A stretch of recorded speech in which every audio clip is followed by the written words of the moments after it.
accountant was on the phone to me the other day, and he was talking about my business. He coaches me a little bit, and he has a contrarian view, I suppose, and I find that very helpful. And he was talking about my business, and I saw about the plan for this and the plan for that and the plan for the other, the 55,000 things we're trying to do, and we always have a new project, And he listened attentively to me, as all good coaches do, and then of course he called my bluff at the end of it, and he said, "That's all really very interesting, but it's very complicated." And he saw the overhead building, he saw the profitability decreasing, he saw lots of issues. And he asked me the question, he said, "Why are you doing all of this?" And he said, "Would it not be simpler if you simplified things and you focus on the revenue streams that make sense, that are delivering right now?" And it reminded me of the 3 horizon model.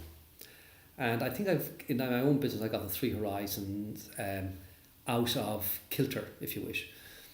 And this 3 horizon model is a really simple model. There is the existing business, there are emerging businesses, and there are embryonic businesses. This is a McKinsey model. And the rationale is, I want you to imagine 3 curves, one on top of the other. Like there's our XY axis, and there's our first curve, our second curve on top, and our third curve on top of it. And clearly the cash flow is coming out of the first curve, the existing business. And the case is made that most of that should go back into the existing business, into maintaining and developing that business.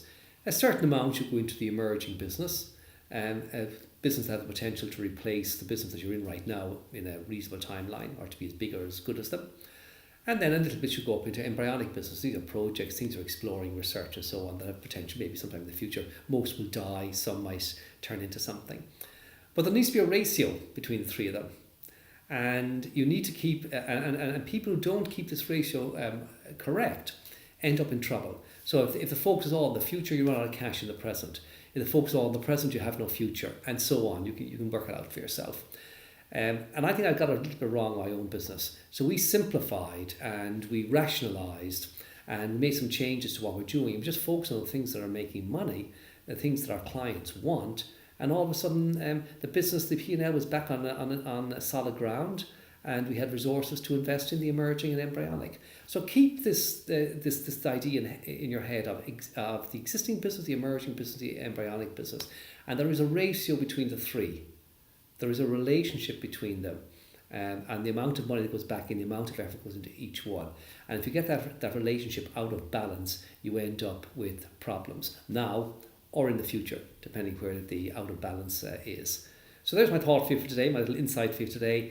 I've just for the sake of clarity, I don't make my insights up. All my insights come from something we're actually doing.